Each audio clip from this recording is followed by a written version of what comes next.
It says in our bulletin that this is the time for the homily, but our tradition at Grace is that on our annual meeting Sundays, that the clergy gives their annual report during the homily time, which has actually worked out well for me this year because when I read my written report over again, that's published in the annual report, that's really more of the sermon. That's the homily. So I would hope and encourage you, if you haven't done so already, to take a look at our annual report, to read all of the reports, and to know that my report at the end is really a sermon. So take a look. That's where you'll find the sermon for today. So now, what I would like to do is to share with you more of a report for how we at Grace have been doing during 2020. So, with that, I know it's a long time ago to remember, but back at the beginning of January 2020, there was a lot of excitement and enthusiasm and electricity in the air. You will recall that we had just a few months prior elected a new bishop, and we were waiting for her consecration on February 8th, just a short while later. And we were excited about our new bishop for a lot of reasons, one of which was that we realized that the eyes of our church and probably more denominations throughout Christendom were watching us here in the Diocese of Michigan because we had elected a woman to be our bishop who was married to another woman. Now I know for us at Grace, it's like, yeah, that's nice. She's married. That's good. Good. We appreciate that. But for other people in our Christian churches and in our society in general, that has been a stumbling block. The issue of sexuality, which we as a nation, we as families, we as a church have not dealt with very well throughout time. And as we know, over the last few decades, there has been a lot of debate, discussion, pain, hurt, and separation because of the issue of human sexuality. But we in our diocese recognize that that's not a cause of division, rather, the cause of seeing God's love manifest in our world. Because whenever two people can come together to love one another, that is where God is. And it doesn't matter what race or gender or sexual identity or socioeconomic class or status or education level that people have. When love hits, love hits. And so we celebrate that in our diocese and in our nation. And so we planned and waited for the consecration of our new bishop. And I was on the transition committee. And there was a lot of work, and it was very exciting. And I know other people in our congregation were also very involved as well. Many of you here with us this morning. And it was an exciting day. And if you had an opportunity to attend the consecration and ordination of our new bishop, or if you had a chance to watch via Facebook or Zoom, I hope you did. It was a wonderful day and a wonderful celebration. And we were off to a good start for 2020. And then just about a month after that consecration, it all seemed to come crumbling down as we experienced a worldwide pandemic, the likes of which none of us had ever seen before in our lifetime. The last known worldwide pandemic was over 100 years ago with the Spanish flu, and none of us could recall that time. And so when that came, all of our lives came tumbling down and changing in ways that I can't even describe because you've all lived it and we're still living it. It has changed the way we conduct business and our lives and our relationships, and it changed the way we do church. And that has been a real challenge for all of us. And I don't think mere words can adequately describe what that has been like for us. You know it, and we're still dealing with it.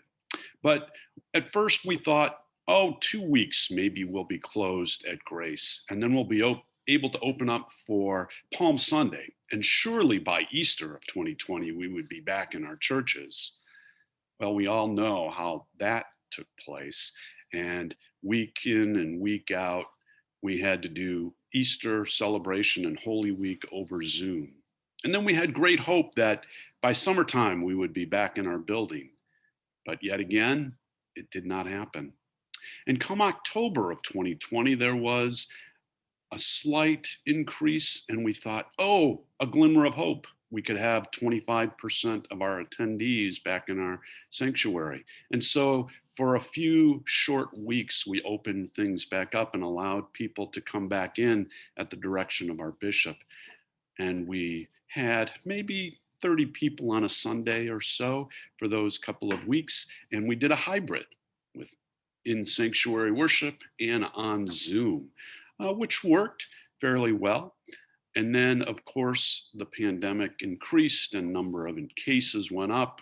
And so our bishop went back to the more limited access and did not allow us to continue with in-person worship. And so we went back to Zoom. Now, Zoom, as we know, is not the perfect panacea. It is not the best platform to do this on, but it works. We still have challenges, technical difficulties even today as we try to work it through. But those of us who have been able to come on Zoom, we found a rhythm.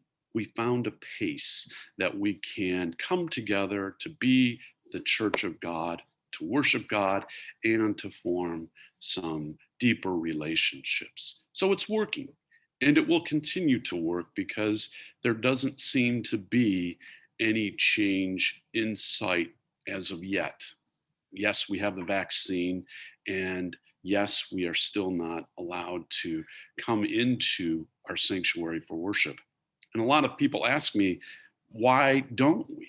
Because other denominations are allowing their members to come back and do church. And the answer, of course, comes back to our Episcopal bishops who have met and talked over Zoom to decide that in the abundance of caution that they would continue to say that we not have in-person worship, but to be creative and to try to find other ways. And so we continue to wait, even though some of our Christian brothers and sisters in other churches and denominations are back in their sanctuaries. We are not. So we continue on with Zoom. And so this is working for some of us. But my friends, I am deeply concerned about the others of our community who are not able to join us on Zoom for Sunday worship for a variety of reasons. I worry about that. Our average Sunday attendance for Zoom services is about 25, and we have 29 households with us this morning. But what happens to those other 60 or so households that are not with us on Zoom, even this morning?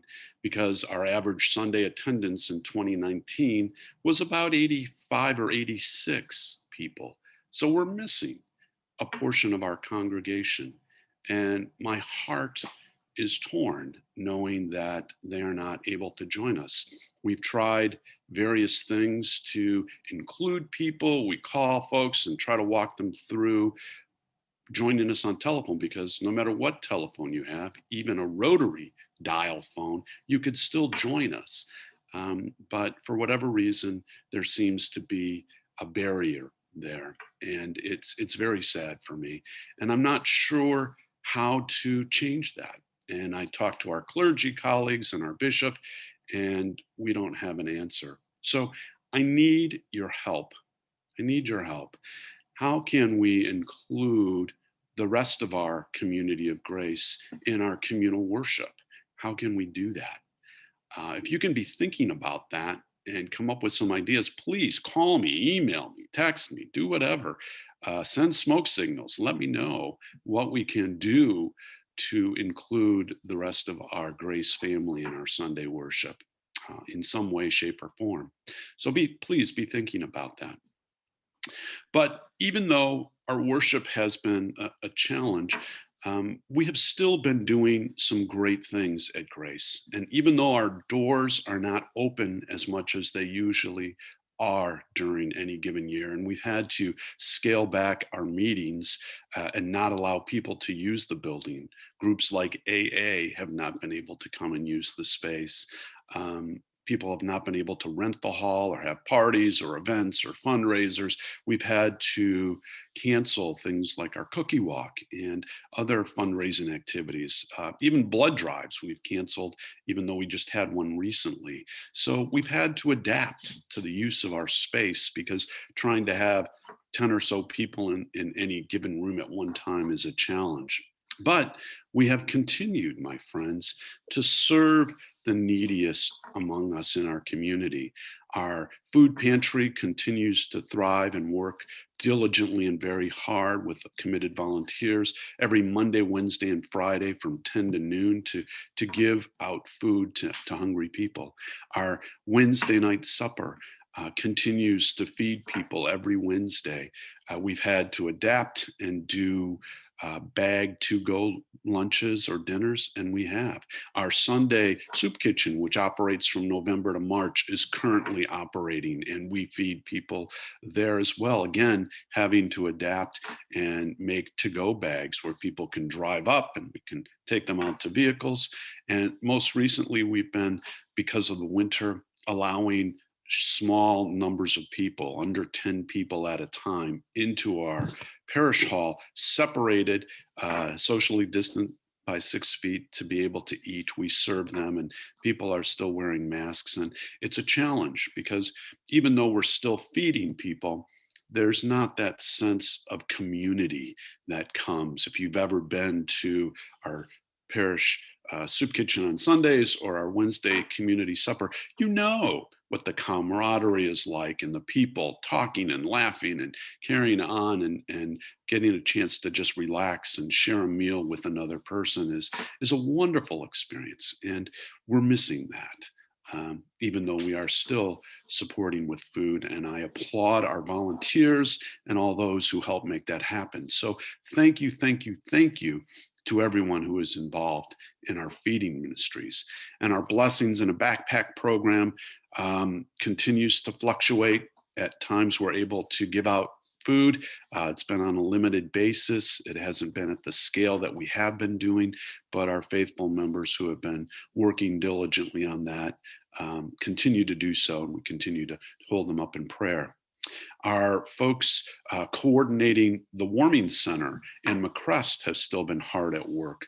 Last year, we were able to do warming center at Grace during Christmas and New Year's because the pandemic hadn't hit yet. During McCrest, though, last May, we weren't able to have people in our congregation. And so we were able to send money to help support the McCrest folks to put people up in motels and to feed them. And now we're back to our warming center in the middle of winter. Rather than Christmas season, we have a different week this year, which begins on February 14th and in just a couple of weeks from now. And again, we're not able to have people stay at Grace to sleep overnight, but we are still feeding people. And Lori and Ernie Simon are working diligently to coordinate that now. And all of you have been bringing in food, prepared meals, frozen, put in the freezer, and also breakfast items. I just had a note from Lori, and if you're here listening, thank you. But she says that we have enough of the prepared meals, and now we're still looking for some packaged things, packages of oatmeal, prepackaged fruit, and non-refrigerated prepackaged individual servings of juice. So all of those things are still needed, and you can still drop off at our church during the hours that food pantry or our community suppers on Wednesday or Sunday are happening. So, and we still might need a few drivers. So if you're able to drive anytime that week, please contact Donna in our office, and she's keeping the schedule. She can let you know what we need.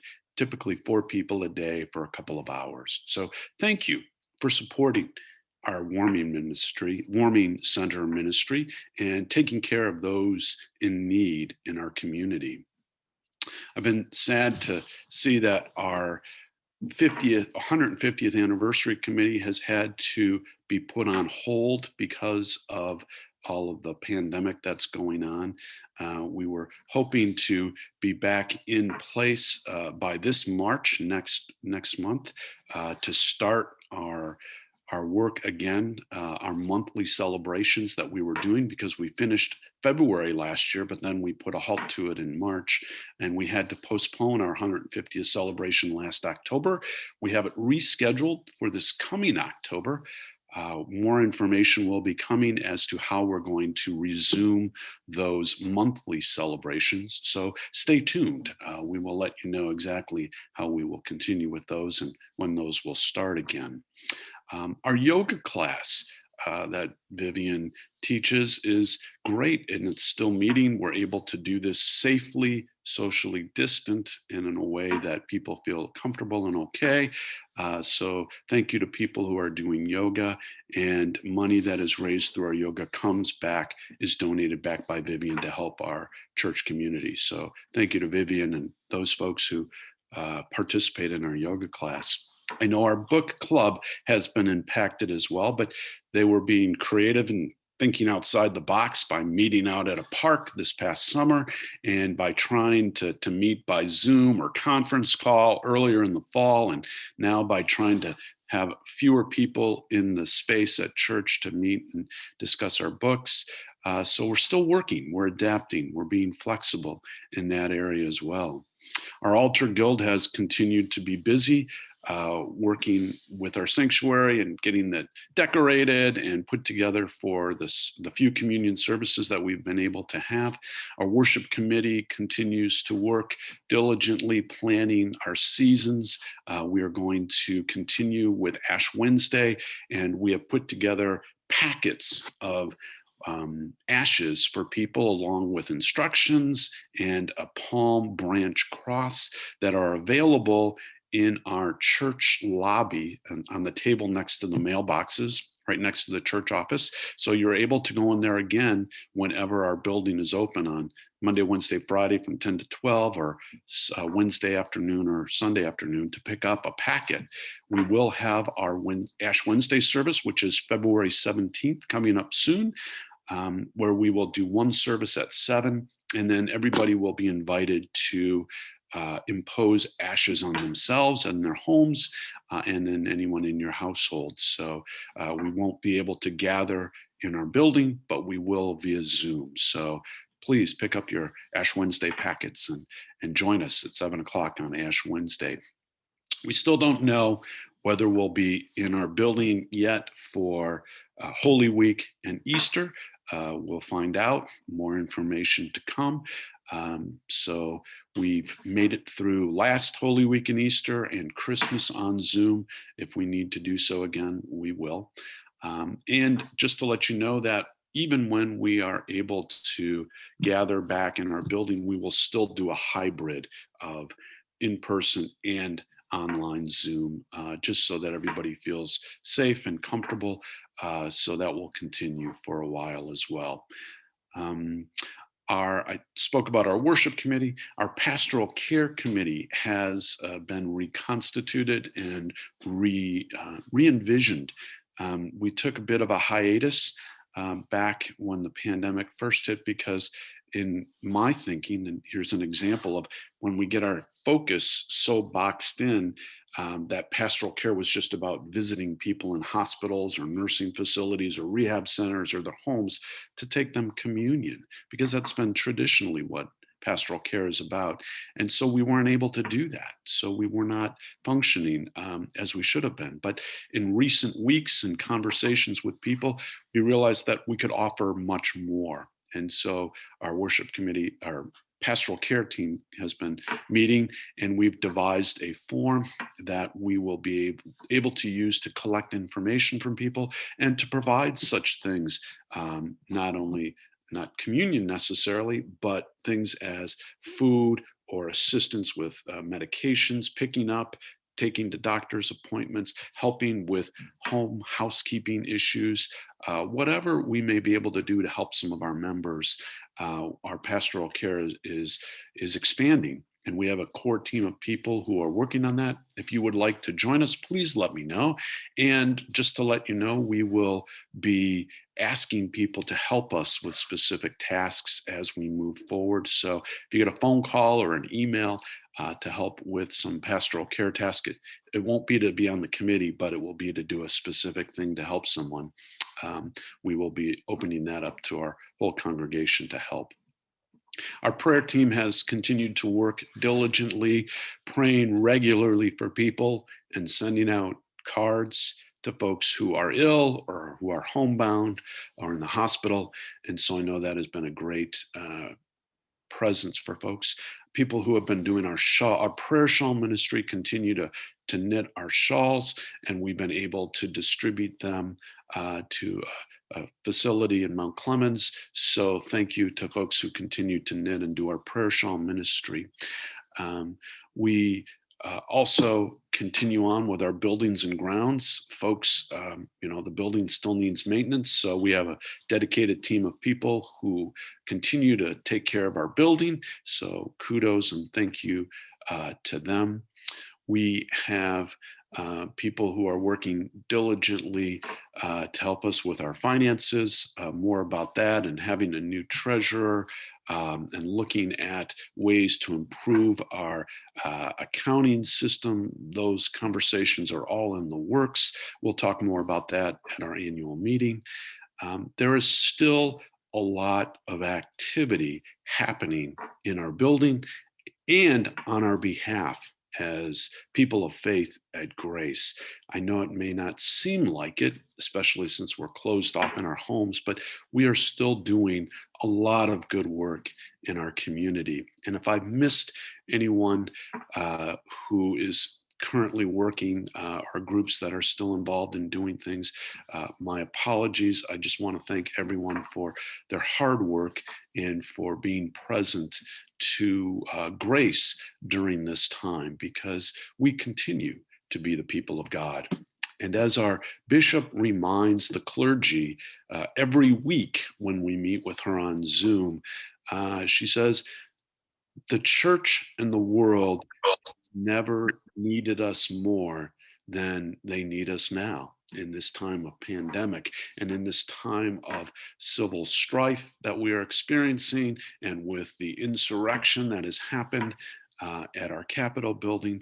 We continue to be a presence in our world today. Speaking of our presence in the world, we are addressing issues of racial justice and inclusion and reconciliation. We are going to be engaging Carol Sullivan, who is the director of the Interfaith Center for Racial Justice, a nonprofit organization that who rent our rectory at Grace. And so we have conversation with her. She will be meeting with our vestry coming up probably in March sometime for some consultation work on how we can continue to live into the world in a way that seeks to promote racial justice and reconciliation amid all of this chaos that has been stirred up in our society over the last couple of years with the rise of white nationalism and white supremacy and violence. We really, as a church, need to be present to that. So thank you to Carol and her organization for helping our vestry work through this, and then our vestry will roll this out to our congregation. So stay tuned with that. Unless you think that we're not following the biblical mandate to visit the sick and the prisoners, our very own Mary Williams continues our prison ministry for women. Our vestry voted to increase our financial support for the prison ministry. So we are allotting $1,000 in our budget for 2021 to go to this ministry. So thank you to the vestry for approving this so we can continue there. So you see, we are still doing a lot of good work in our community, and I am very pleased and blessed and honored and feel very privileged to be able to continue to walk with you during this time of the pandemic.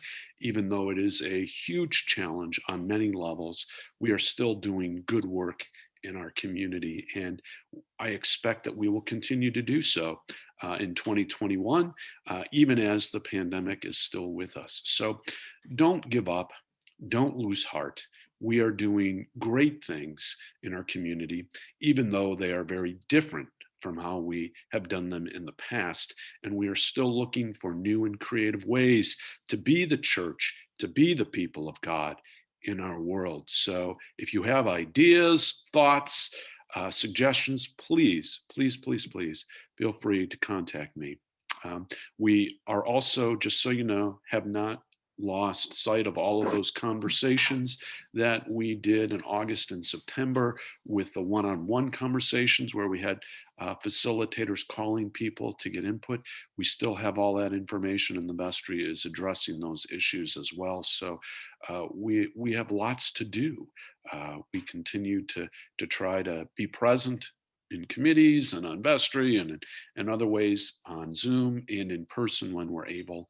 And we together are the church, my friends, and we continue to walk as Christ calls us to be faithful disciples, even in the midst of all the social unrest and the health crisis that is among us. So I invite you to continue your journey of faith with Grace in this coming year. Uh, may God bless you and keep you. Thank you. That ends my report for today. Amen. Edie, you can stop recording now, and we will continue with our worship.